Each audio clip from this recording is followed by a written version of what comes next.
Ryan looks at me. Are you ready to play a little ball after this mission?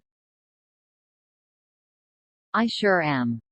But it was awfully short notice. I wanted to pick a sport where Penelope wouldn't rough me up so much. So football was out of the question. You wouldn't mind if I was a little rough, would you? Seeing the sinister grin on Ryan, I know to prepare for something funny. So you settled on a little one-on-one. Ryan. I'm just leveling the playing field for Nick. After all, what are friends for? Don't worry, Penelope. I'll let you take it out on me later. Off the court. You have a deal. Our fun is interrupted by a crackle over the loudspeaker. The government has once again decided to fund another mission. This is why you were called on such short notice. We'll be placing you in a community that receives a large amount of public assistance. When talking with people, try to move the conversation to how the assistance motivates them. That should tell us the attitude people should adopt in order to get the most from public assistance programs. Why would the government pay us to do that? This sounds exactly like something the government would pay us to do. You're right. They could send out a questionnaire that would cost hundreds. But why do that when you could pay us thousands? We probably cost at least hundreds of thousands. Maybe even millions. You think it could be that high? The reason our project is being used is because the attitudes of people made from unformatted matter can be predetermined. That way, the success of any arguments you present, that persuade them to be more productive with what they're given, can then be more accurately evaluated. It's too difficult to determine the attitude of actual people. Don't worry, Charlie. We know that you're actual people. Prepare to enter unformatted matter in 3, 2, 1.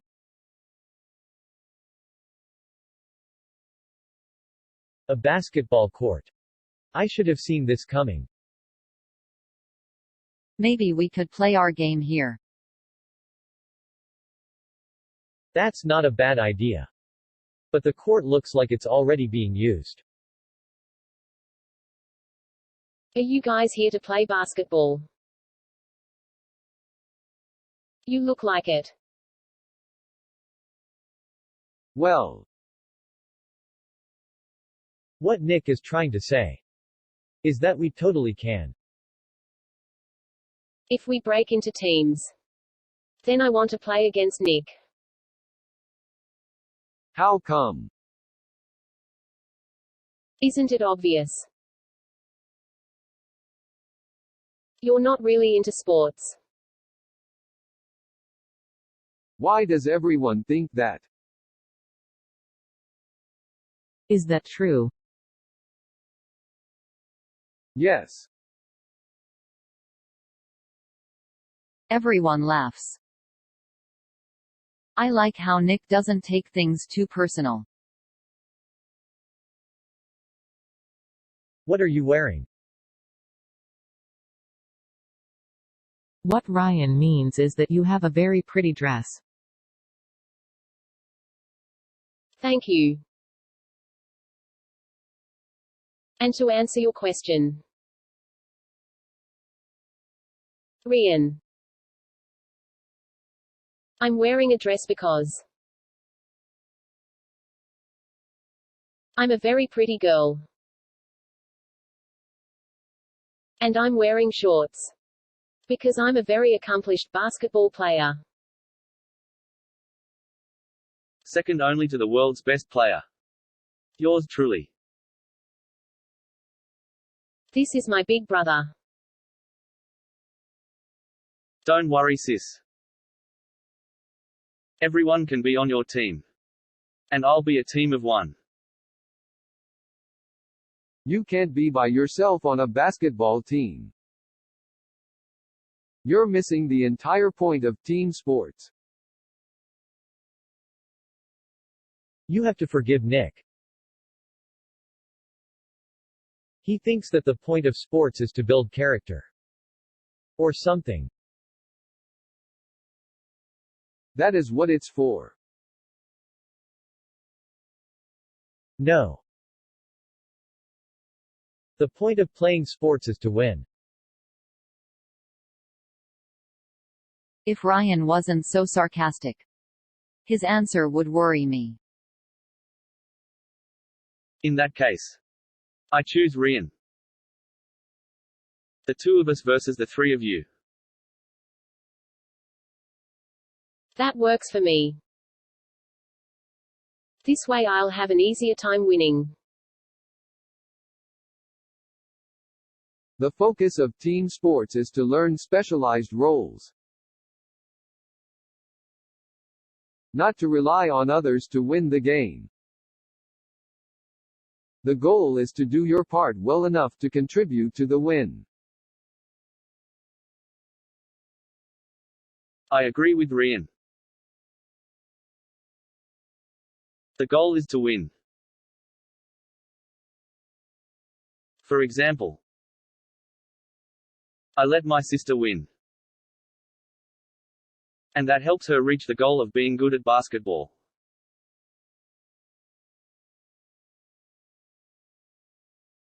Sounds like perfect logic to me. Except today she's not winning. Ryan. Shame on you. It's okay. I know my brother lets me win sometimes. It makes me feel good. You should feel good knowing that you did your best. Whether you win or lose. But I won't get better if I don't win. After all, you know that you're good when you win. You can learn a lot from losing too. As long as you can look back on what you're doing right and wrong, you can get better.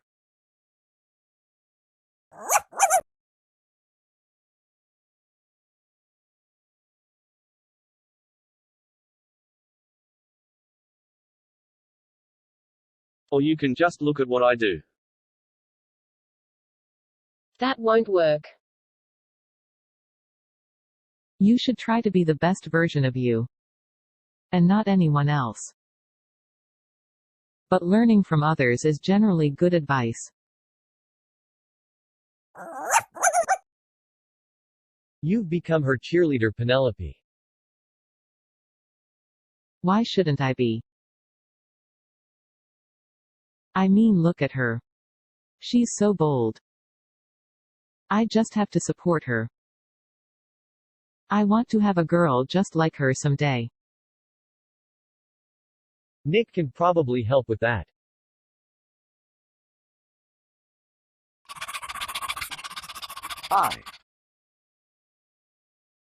It. You know. It's such a hot day that I'm seeing stars. And I'm hearing bells. Come on, you two. Get your head in the game. What we're trying to say is that doing hard things makes you more brave. Because you face the fear of losing. As you become braver, you will try harder things. Success will come with the sheer number of tries. By giving people a win, you make their life easy and make them less brave. So your brother isn't winning the game so much as he's teaching you to be brave. But if I don't win, it won't be fun. Couldn't he just let me win sometimes?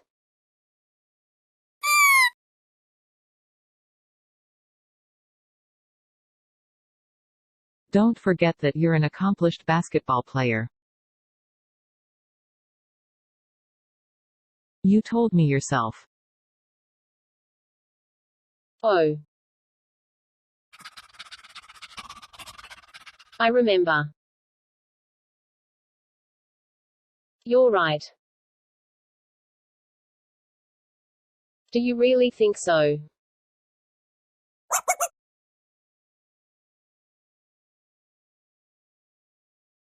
Absolutely. And that's because it's obvious to see that you're brave. I am. Aren't I? See. I can do this. I always believed you were good. Thank you, Miss Penelope. You're welcome. And my pleasure. How long did it take you to do that? It took a long time. And it was really hard. Sometimes it takes a lot of tries. But usually I can do it in a few tries. The future may look uncertain. But I know you'll have a lot of wins coming your way. See that? You already know that it takes time to be good. And that it's okay if you fail sometimes. This reminds me of how Nick and Penelope helped boost my confidence on our first mission. They never miss an opportunity to be supportive. It will take more than optimism to win this game.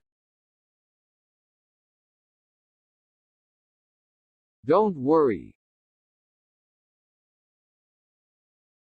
We can learn from Penelope. She's one of the best basketball players I know. Really? Really. I guess what the Bible says is true. Give a man a fish and you feed him for a day. But if you teach him how to fish, then you feed him for a lifetime. That's not in the Bible. Seriously. Okay. But fishing is definitely mentioned. Alright. I'll give you that. The idea is there. Right. Like.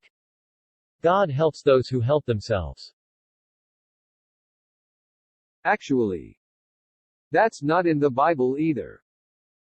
God helps us. Because we can't help ourselves. Doesn't what you just said contradict the advice you're trying to give me? Didn't you just admit that God helps the helpless? No. Because the people you're trying to help aren't helpless. With practice and hard work, they can do it on their own. It takes more than hard work and practice. If that's all you needed, then everyone would do it. That's not true. The reason people call it hard work is because no one wants to do it.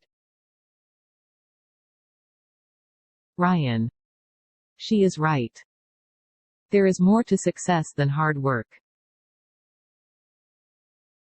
I'm open to your point of view. By all means. Continue. Thank you, Ryan. There are several factors to being successful. And chance plays a part in that. Sometimes it will take more than determination to win. But it can really improve your odds.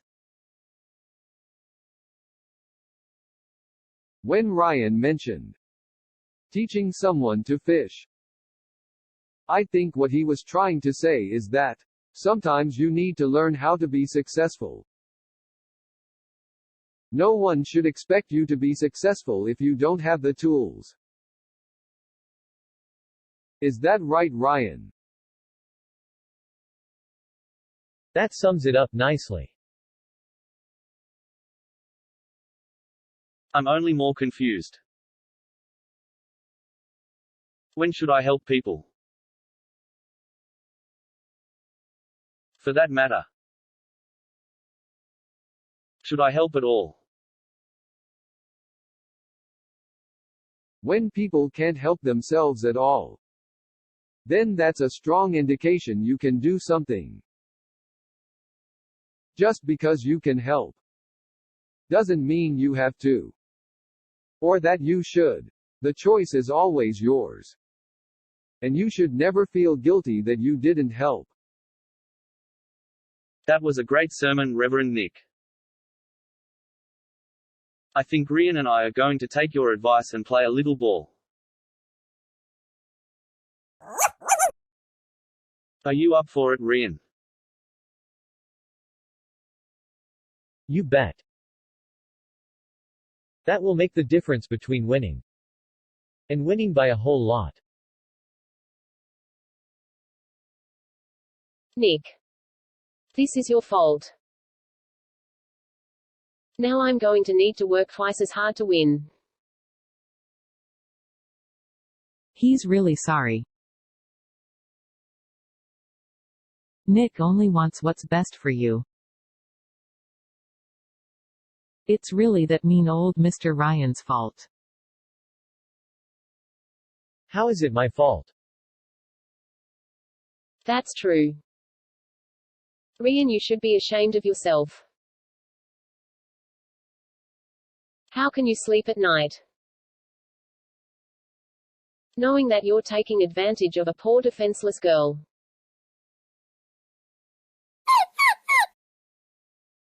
Didn't you tell me that you were an accomplished basketball player?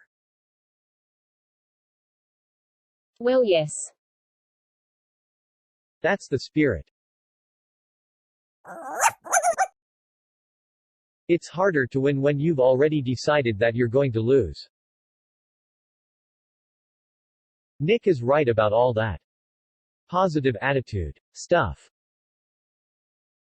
Are you turning over a new leaf and becoming more optimistic? No. Not at all. I know I'm going to win. I'm just pumping you up so I get a proper challenge. I mean, look at these moves.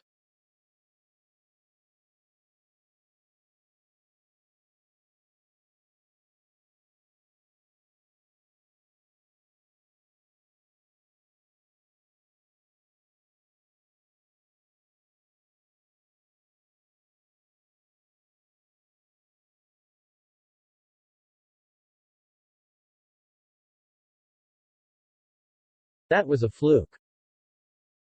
Let me get another shot at this. I'm going for the shot.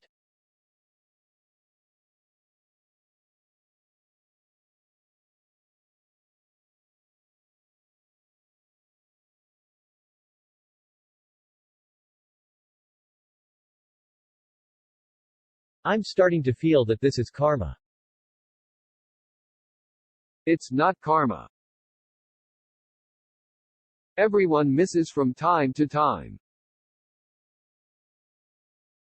Nick turns to the girl. Did you see how Ryan tried over and over?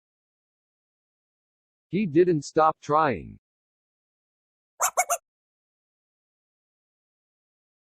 even though he missed over and over. That's right. I'm teaching you about persistence. Don't worry about missing too much. I'll pass you the ball more as we practice. Deal. How will that help? The more shots Ryan takes, the better he'll get at the game. So if you pass the ball more to me when we play, then I would get better too.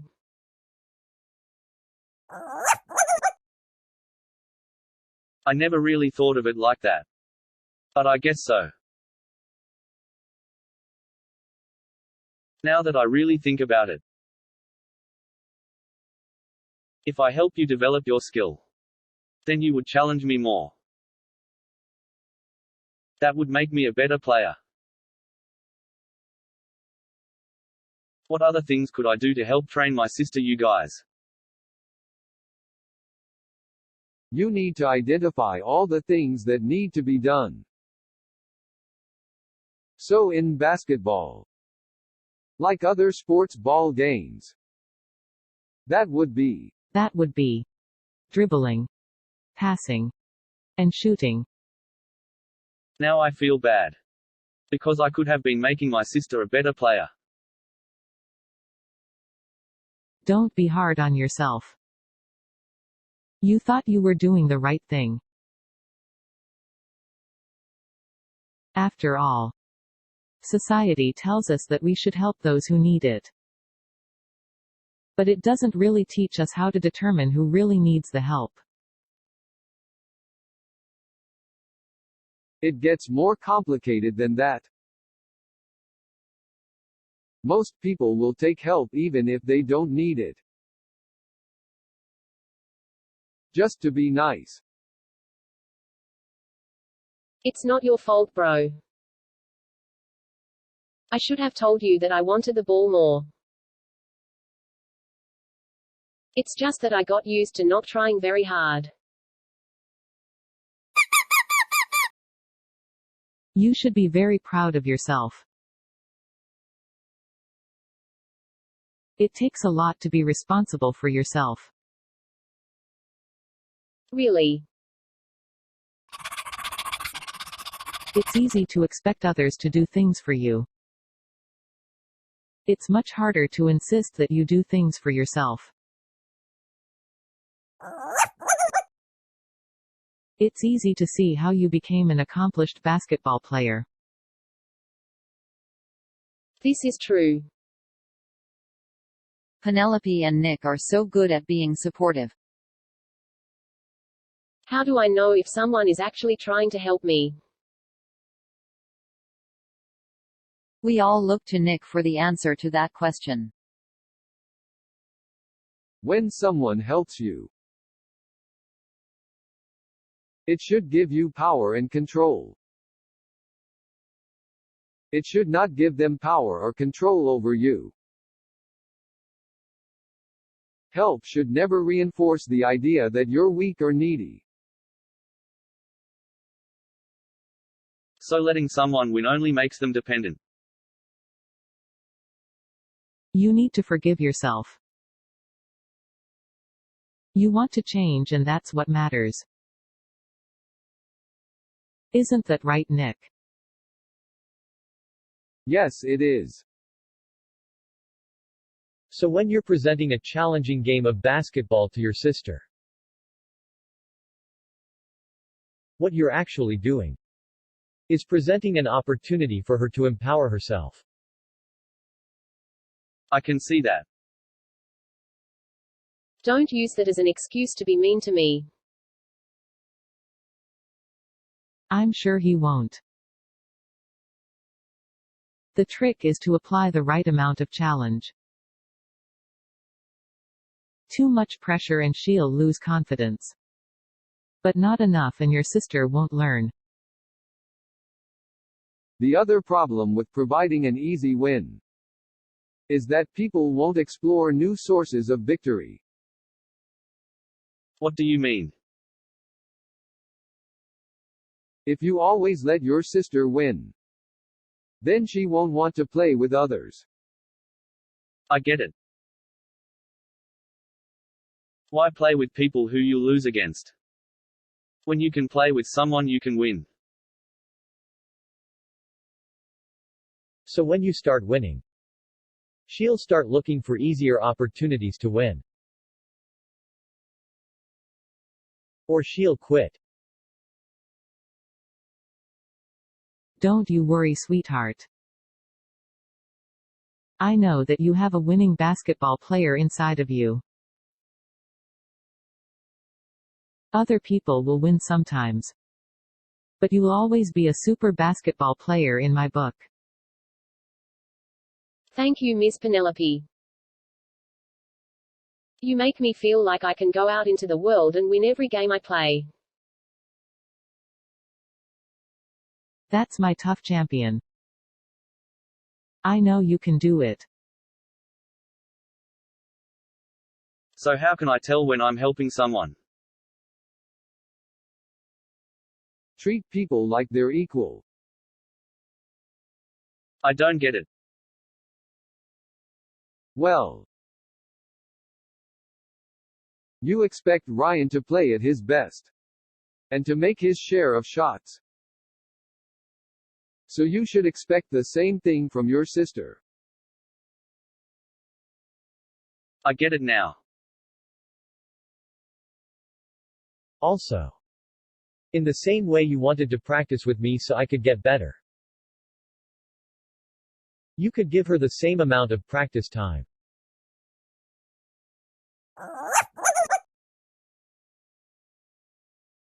Maybe even more because she might need it. Hey. I said, might. That's okay, Mr. Ryan. I'm going to play against you. And I'm going to win. I'm sure you will. Actually, it's getting late and we have to get back. I'm sorry we didn't get a chance to play. We probably should have done less talking. That's okay. My sister and I learned a lot. Isn't that right, sis? Oh. Definitely. I hope we see you around. We say our goodbyes as they leave. And Nick puts on his headset. Get ready to head home in 3, 2, 1. So do you think we accomplished our mission goal? It's hard to say. We did get directly to the subject. So that's in our favor. It's not really in our favor to actually be successful. Why would you say that? The government wouldn't pay us if we didn't get results.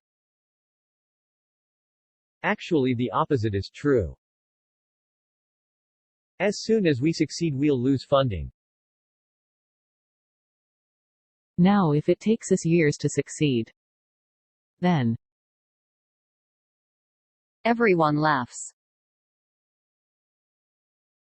When do you think we'll find out the results of the mission? Then we hear a crackle over the loudspeaker. We can't monitor your activities while the mission is active. It takes hours to process several minutes of data. The lab has made a lot of progress by analyzing the glasses you got from the first mission. And we hope to monitor you while in unformatted matter at some point. just remember that you can put your hands all over my glasses. But you can't put your hands on my Charlie.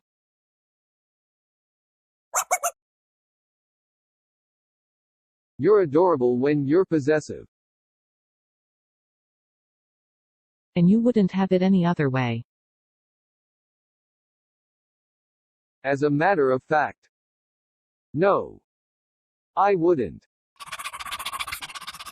There are no plans to do any invasive procedures to Charlie.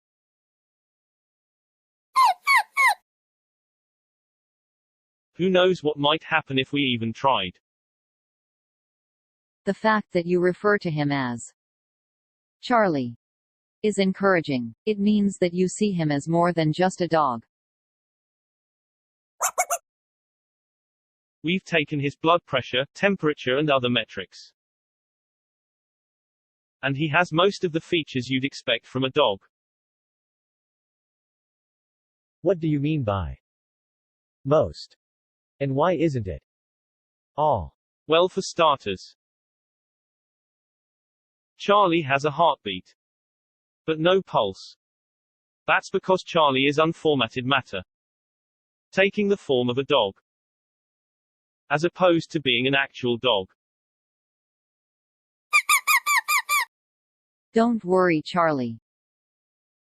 You're my favorite dog no matter what. That goes double for the rest of us. So does that mean Charlie can change into other things? We don't know. But there's no sign that he's changing yet. Even though I've always wanted a unicorn, I'm happy with Charlie being a dog. Don't give him any ideas. Unformatted matter does strange things as it is. Well, please let us know about the mission results when you get them. We need to get to our basketball game.